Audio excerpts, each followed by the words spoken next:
For this session, we are going to have our sharing about the different missionaries around the globe that we have researched for our Benediceritas in Siloam. So, para naman po dun sa reflection ko sa missionaries. So, my take in this task is I realized that Catholic missionaries are literally around the globe because you can see a lot of them in every Catholic country. Also, these missionaries are not just all about preaching. They are making discipleship fun and meaningful by adding activities to it in a form of addressing the social realities that we are currently facing, which is yung mga nararamdaman at napapansin din po ng mga members ng ating BEC. So, they are creating individuals to be aware of the social abuse and how to be Christ-like by giving solutions to it. So, yung na-search ko na missionaries around the globe is, una, ang country is Italy. Then, ang una kong na-search is St. John Bosco. Ang social issue na-address niya is education and youth welfare, particularly for youth and marginalized youth, prevention of juvenile delinquency, and providing vocational training. Ang milestone na nagawa niya is founded the Salesian Society in 1859, dedicated to the education and welfare of young people. Then established the Oratory of St. Francis de Sales in Turin, which became a model for youth centers across Italy and beyond. So second is Sister Maria Teresa de Calcutta. Social issue na na-address niya is poverty, homelessness, and the light of the sick and dying, care for the marginalized and those suffering from neglect in society. Ang milestone na nagawa niya is founded the Missionaries of Charity in 1950 in Calcutta, India, which later expanded to Italy and around the world. Opened homes for the dying, orphanage, and school in various cities including Rome to serve the poorest of the poor. Third is Father Luigi Giussani. Ang social issue na na-address niya is the search for meaning and faith among young people, integration of faith and culture in contemporary society. So, ang milestone na na-reach niya is founded the Communion and Liberation Movement in 1954, which aimed to help individuals encounter Christ and live their faith authentically in everyday life. Also establish educational initiatives including schools and universities that promote a Christian worldview and engage with secular culture. Yun lang. So, yung napili kong country is Belgium. So, yung una kong na-search is si Henry de Pelchin. So, yung nag-advocate siya for social change, especially when it comes to education access, social justice, and the rights of the children. So, for his milestone, he's made a real difference in social work and education reforms. Ang second naman is si Pierre Jean. So, siya ay priests and missionaries who dedicated much of his life to working a Native American tribes.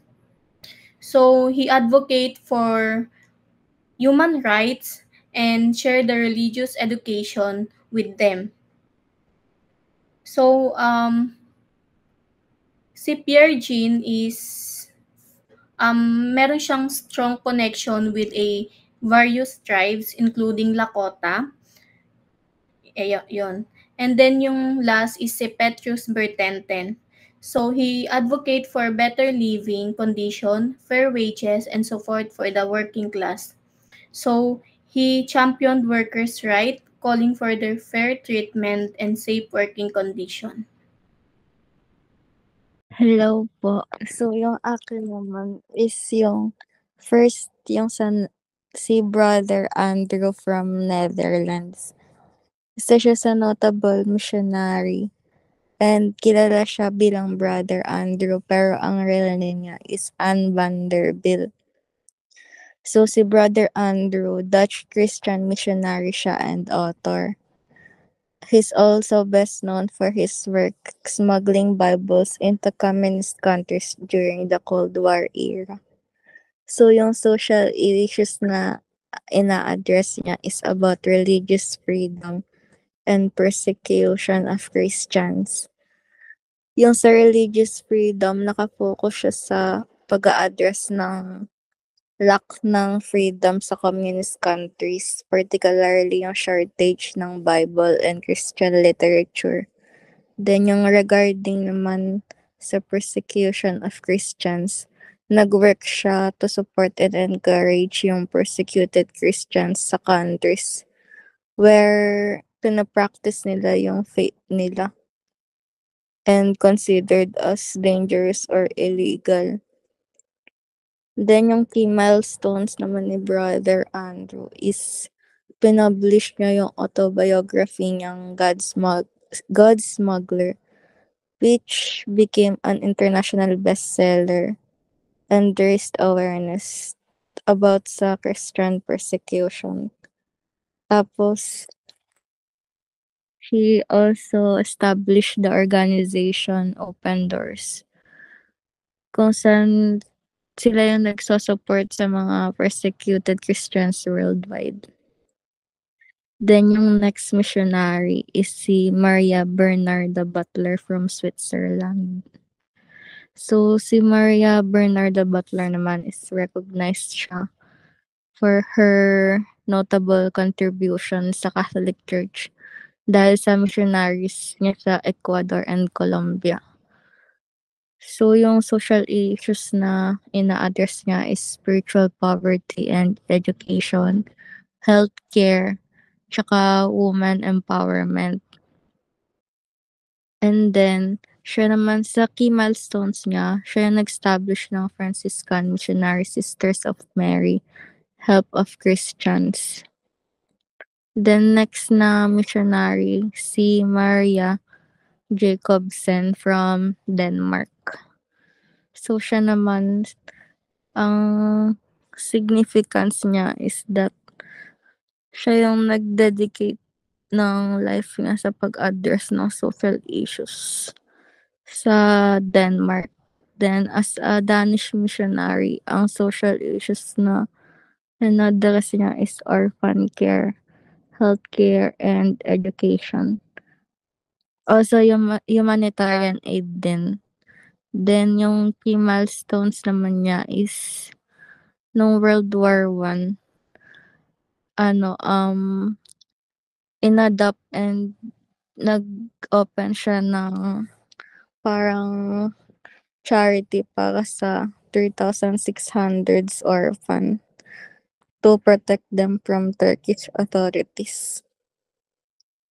Then, in-establish niya yung Bird's Nest Orphanage sa Lebanon, providing permanent homes para sa Armenian orphans. Ayun lang. Thank you. Hello. Yung akin naman is, first naman yung akin is si Maria de Maribel. Missionary naman siya sa France and prominent siya na nurse and Catholic activist siya and politicians dedication her life to serving the poor and marginalized. Ang social issue naman yung na-address niya is poverty, child welfare, and healthcare. And she also established the Cross Saint Simon Charity, which provide relief and support to family living in extreme poverty. Yung significant naman niya, milestone naman niya is yung nag-organize siya ng charity inspired by Father Giborgus. Yung second naman is si William Howells. He is recognized as the first missionaries of of the LDC Church to preach in the French. Yung na-address namang yung social issue is community service and common theme including poverty and inequality, family value and morality. Tsaka yung significant milestone naman niya is yung LDC Church global expansion. He paved the way of future missionary to spread the gospel in France. Yung pangatlo ko naman is si Nicolas Point. She is a French Jesuit and artist siya who dedicate his life to missionary work in the mid-19th century. Yung naman niya, yung social issue naman siya, he attempt to integrate Native American communication in Catholic frame and nag-argue din siya sa adoption ng agriculture and traditional practices. He also faced the challenges meditating conflict between different tributes such as Salis and Blackfeet. And yung significant contribution naman niya is yung nag-establish siya ng St. Mary Missions in the Better Root Valley in Montana. Ayun lang po. Thank you. First kong missionary ay Saint Martin of Braga. Siya, highly potential Christian missionary in Portugal. Ang social missionary is addressing the plural colorism among the recently converted Christians. Tapos yung significant milestone niya is addressing the rural veganism among recently converted Christian. We discuss participating, celebrating, or participating in stuff. Tapos yung next kong missionary is si Evelyn Chical Doctors. Isa siyang missionary identity. Tapos, nagpo-provide din siya ng religious outreach, social service, and humanities sa county. And social issue niya is poverty and social exclusion, mental health support, and support for immigrants at young age. Tapos yung significant milestone niya is he provides social support for the SIPCO and professional social work and helper worldwide. Next, yung missionary ko is si Momor and missionary activity in Iceland. Tapos yung social issue niya is family support and value, and sunod is humanity, aid, and community service. Tapos yung significant niya is nag-establish siya ng community hub, congregated, and translated in the Book of Mormon. Ayun lang. So, good evening po. Yung sa akin naman po, ang first missionary ko is si Sister Norma Pimentel. Ang continent nito is North America and ang country niya is US sa Mexico border. Si Sister Norma, isa siyang member ng Missionaries of Jesus and the Executive Director of Catholic Charities of the Rio Grande Valley in Texas. She is widely recognized for her humanitarian work with immigrants and refugees at the US-Mexico border. She provides shelter, food, and medical care to families fleeing violence and poverty in Central America. Sister Norma's efforts have gained international attention, making her a strong voice advocating for compassion and dignity in immigration policies. Her work emphasizes the importance of seeing Christ in the face of the vulnerable and marginalized. Ang social issues na na-address niya is working with church, ministering the refugee, poverty, and healthcare. At ang milestone naman na na-achieve niya is yung pag-recognize ng humanitarian work niya sa immigrants and refugees sa US-Mexico border. Then yung pangalawa naman na missionary ko is si Father Pedro Opeka. Ang continent nito is Africa at ang country niya is Madagascar. He is a Vincentian missionary from Argentina. Father Pedro Opeka has dedicated his life to serving the poorest communities in Madagascar. He founded the Akamasoa or in English, Good Friends Community na nagpo-provide ng housing, education, healthcare, and job opportunities to tens of thousands of people who once lived in extremely poverty. At ang mission niya is to restore dignity to people who were previously living in landfills. And Father Pedro's work not only transformed lives through material assistance, but also through spiritual support, focusing on Christian values of love, solidarity, and empowerment. At ang dalawa namang social issue na na-address niya is poverty and working with church din. And yung milestone naman na na-achieve niya is yung pag-found niya ng Good Friends Community.